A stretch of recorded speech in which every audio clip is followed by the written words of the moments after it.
Здравствуйте! Основная тема сегодняшнего комментария – это презентация, своеобразная презентация учебника по истории столицы нашей республики. Работу над ним только что завершил ученый-историк Пантелеймон Петров и учитель истории 33-й школы Вячеслав Голованов. Надо сказать, что этот учебник имеет ряд принципиальных отличий, хотя бы такие, что его нельзя будет ни порвать, ни изрисовать. Он компьютерный. Эта технологическая новинка позволила придать учебнику и ряд принципиально новых качеств. О них после рассказа о наиболее значимых событиях дня. Здравствуйте! В продолжение вчерашнего сообщения о смене администрации Русского драматического театра.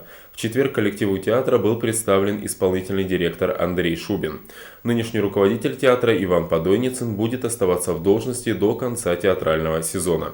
Главной задачей исполнительный директор назвал решение вопросов материально-технического обеспечения театра. И нужно, наверное, добавить о том, что Андрей Шубин коренной якутянин, ему 36-й год, и он выпускник Якутского госуниверситета. После этого он проработал несколько лет в постоянном представительстве республики в Москве. Да, и почти 10 лет после этого уже занимался предпринимательской деятельностью. В компании «Золото Якутии» назревает скандал. Новый собственник компании «Саха-Инвест» после покупки 52% акций и «Золота Якутии» может остаться у разбитого корыта.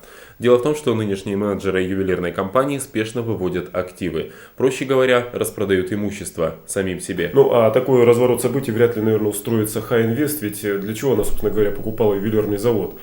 Купила сначала золотой рудник в Читинской области, а теперь им нужно ювелирное производство. Поэтому и не исключено, что Саха-Инвест подключит правоохранительные органы для оценки законности манипуляций вокруг Золотой Якутии. И о правонарушении меньшего масштаба, но которое касается многих горожан. Власти ужесточают борьбу с нарушениями общественного порядка, в частности, с курением в неположенных местах. Две горожанки Никитина и Неупокоева курили в здании городского федерального суда прямо под знаком «Курить запрещено». На замечание судебного пристава не реагировали, за что и поплатились штрафами по 500 рублей каждая.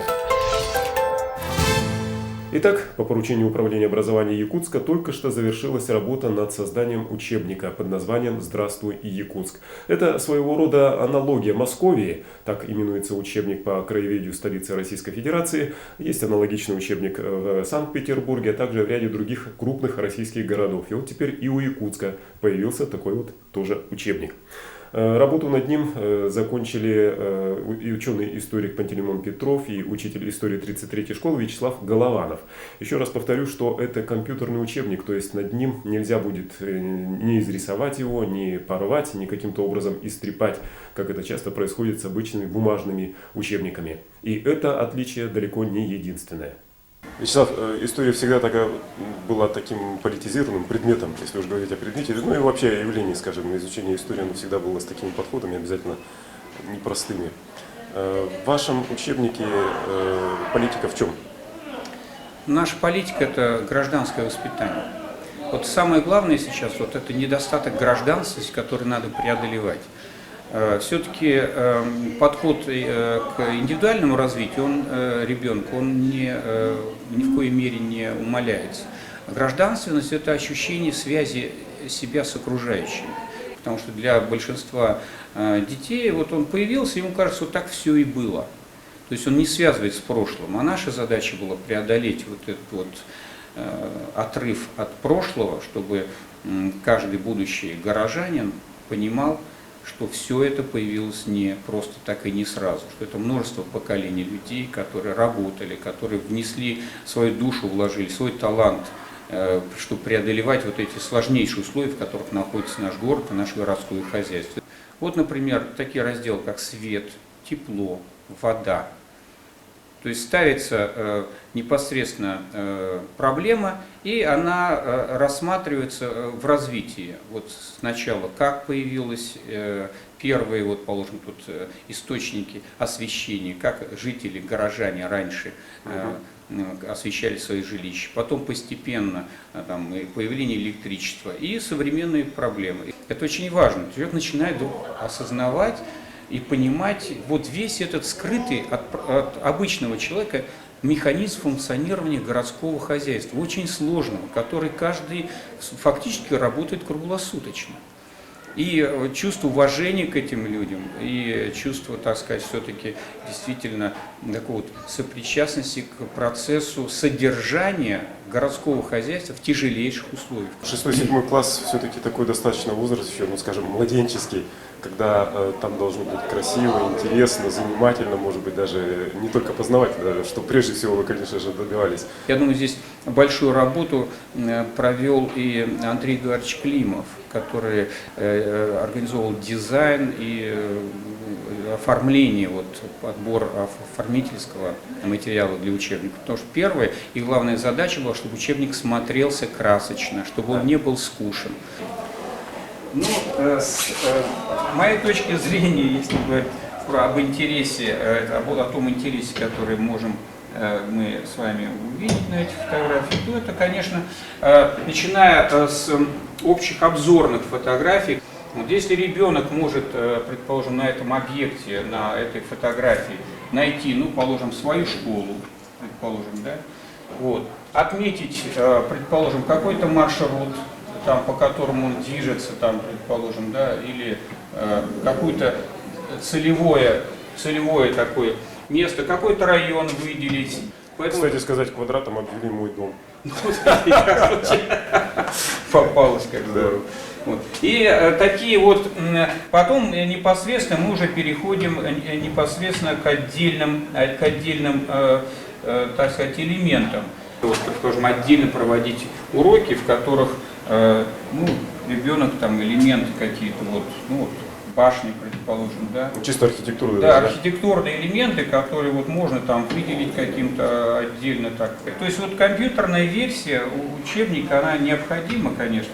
Ну и, естественно, самое важное — это видеть город в развитии. Какой он был, где он находится, его геральдические символы, развитие геральдических символов города, его, так сказать,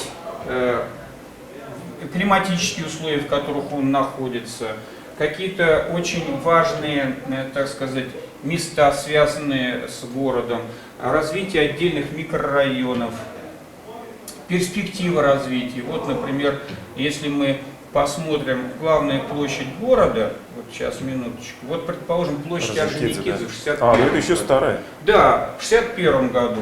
И мы, например, можем выбрать какие-то объекты для себя, там, какие вот были или какие есть, и посмотреть, как она сейчас, эта площадь, да? Что изменилось, да, в 2005 году, предположим.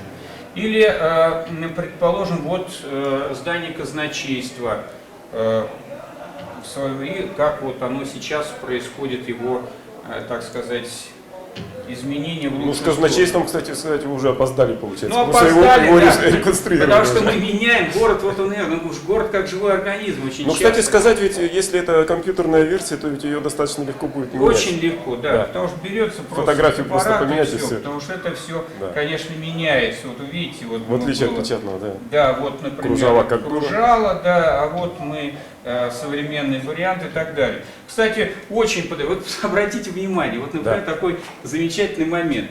Вот смотрим кинотеатр «Центральный», вот это прям на уроке. И, значит, ой, все узнают, кинотеатр «Центральный». Какой фильм идет? «Внуки гарниста». Так. В 61 году идет фильм «Внуки гарниста». Так, меня, ну, смотрим, как одеты были жители, Ну, да. что тут, портрет Ленина, вот, и так далее. Дальше смотрим, что здесь мы на этом месте. Фильм «Придурки». Что хотите? То есть Другое время, другие герои. репертуар меняется. Ну, внешне, казалось бы, в принципе, ну, немножко там добавилось. Портреты там, немножко другие. Кто-то, да, немножко портрет и так далее. Вот вызывает очень живой интерес обсуждения. Особенно 6-7 классы, они очень так, да даже более старшие. Отзывчивы на это дело. С большим, Не, ну так это не то, что 6-7, это и взрослым да, и интересно. взрослым это очень интересно, когда наблюдать. вот это все появляется и так далее. Итак, новый учебник «Здравствуй, Якутск» появится у школьников Якутска уже в сентябре. Добавлю, пожалуй, еще, что он достаточно занимательный в том смысле, что есть в нем кроссворды. Пожалуй, на сегодня все. А завтра смотрите в Экси. Власти столицы нашей республики всерьез занялись игорным бизнесом. Я в том смысле, что приведением состояния этого игорного бизнеса в соответствии с федеральным и республиканскими законами. Этот игровой зал находится рядом с учебными учреждениями. Это видно сразу. С одной стороны школа, с другой стороны лицей. Это раз. Во-вторых, здесь, так сказать, криминогенная ситуация, потому что те ребята, которые проигрываются, выходят, рядом расположен магазин, и они совершают грабеж. Итак, завтра вы увидите отчет о рейде межведомственной комиссии столичной администрации по, наверное, 2 десяткам игорных заведений столицы нашей республики. Рейд, надо сказать, этот был ознакомительный, однако с намеком руководителям, владельцам этих игорных заведений на то, что необходимо все-таки начать приводить в соответствие состояние своего бизнеса федеральному и республиканскому законам. Но это будет завтра. Всего доброго.